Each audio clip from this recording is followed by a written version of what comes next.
best way to get the optimum results out of your day is to plan your day the night before. There are two reasons for this. Too often during the day, we're just responding to everyone else's needs instead of doing our intended plan.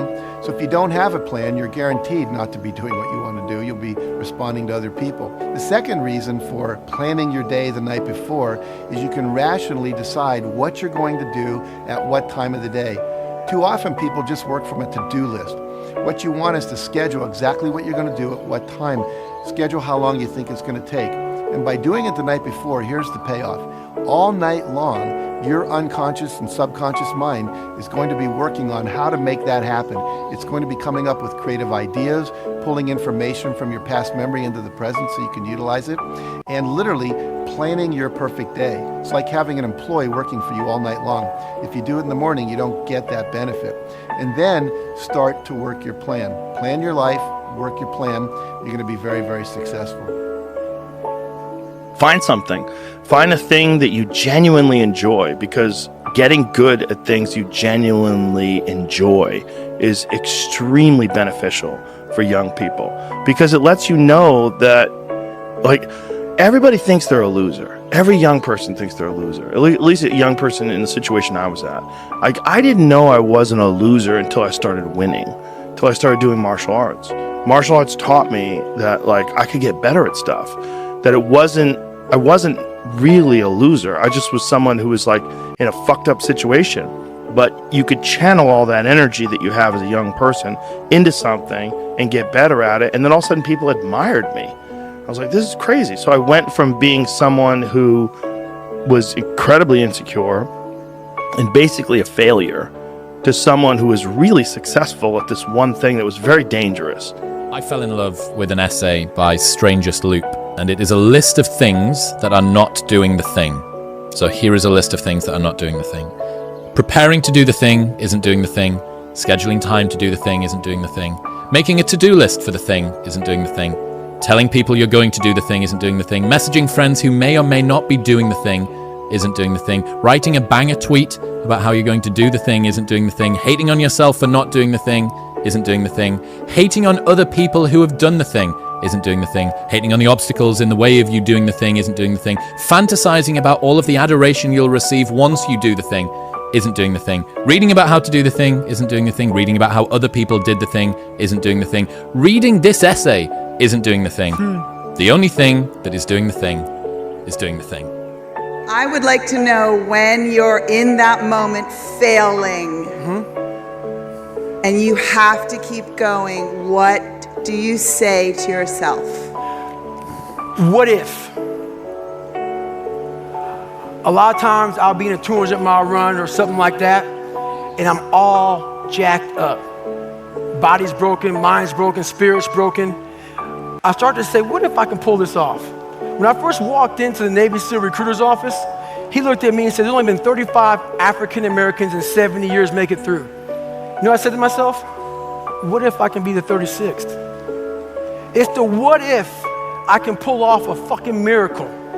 What if I can become someone that no one thinks I can be? Job offers will come to you. Money will come to you if you have this kind of inner strength, this kind of inner power that I think is the ideal for young men today in the world. It's very confusing right now because everything is so fluid, and we're all supposed to think that there's no such thing as masculinity anymore, that it's toxic. But real masculinity, that real kind of strength that I'm talking about, is not toxic at all. It is not out there to hurt people. It's not out there to dominate, to be aggressive, to push people around. It's all about an inner strength, an inner confidence that you radiate outward. And that's a beautiful, beautiful thing. And I advocate making that your ideal and making that the kind of the radar that guides you through these very difficult times. Getting over failure and finding success begins with taking 100% responsibility for your life. You have to give up your excuses and victim stories. You have to drop all the reasons you can't succeed or haven't succeeded so far. I know it's a challenge, but if you want to get ahead, you have to take complete responsibility for everything you experience in your life. When we have setbacks, we get sidetracked with blame and excuses, and we give away the power of personal responsibility. You can change that. When something doesn't turn out, you can ask yourself, how did I create that situation? What did I say or not say? How did I get the other person to act that way? You may think you can't control other people's actions and you're right. You can't. But we have a part in everything that happens. What if you hear that people have said something bad about you? Maybe it isn't even true, but you can think back and see your part in it. Maybe you've criticized them in the past without having all the information. Maybe they've heard you criticize others. Our actions affect people in ways we can never imagine. And finally, you want to ask yourself the real power question. What will I do differently next time to get the result I want? It's great to know what you did to contribute to your own difficulties, but it's pretty useless if you don't put that knowledge to work. Let it help you. Let it move you forward. After watching that film, I come to understand if I could work that hard every day,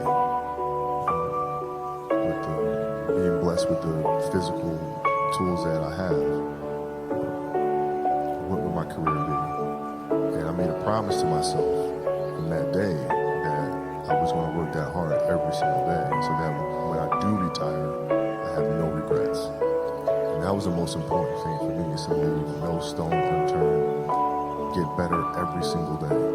And if I lived that way, then over time, I'd have something that was beautiful. That was my philosophy. It seems like a pretty simple one, but if you live your life to just get better every single day, and you do that for 20 years, then what do you have? Say is, when you grow up, you tend to get told that the world is the way it is, and your life is just to live your life inside the world, try not to bash into the walls too much, try to have a nice family life, have fun, save a little money. But life, that's a very limited life. Life can be much broader once you discover one simple fact, and that is everything around you that you call life was made up by people that were no smarter than you. And you can change it. You can influence it. You can build your own things that other people can use.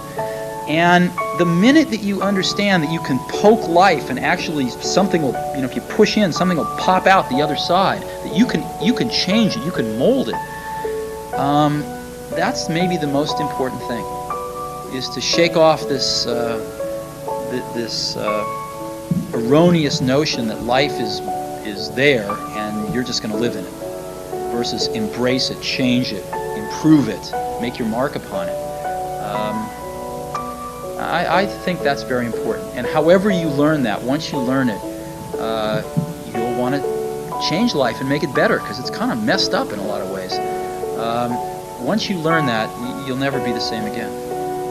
That kind of big decision. And, I'd already talked to my wife about this, and she was very supportive and said, look, you can count me in 100%, whatever you want to do. It's true, she had married this kind of, fairly stable guy in a stable career path, and now he wanted to go do this crazy thing, but she was 100% supportive. So it really was a decision that I had to make for myself. And the framework I found, which made the decision incredibly easy, was what I called, which only a nerd would call, a regret minimization framework. So I wanted to project myself forward to age 80 and say, okay, now I'm looking back on my life. I want to have minimized the number of regrets I have. And I knew that when I was 80, I was not going to regret having tried this. I was not going to regret having wanted, trying to participate in this thing called the internet that I thought was going to be a really big deal. I knew that if I failed, I wouldn't regret that. But I knew the one thing I might regret is not ever having tried. And I knew that that would haunt me every day. And so when I thought about it that way, it was an incredibly easy decision. And I think that's a very good, it's if you can project yourself out to age 80 and sort of think, what will I think at that time? It gets you away from some of the daily pieces of confusion. I left this Wall Street firm in the middle of the year. When you do that, you walk away from your annual bonus. And that's the kind of thing that in the short term can confuse you. But if you think about the long term, then you can really make good life decisions that you won't regret later.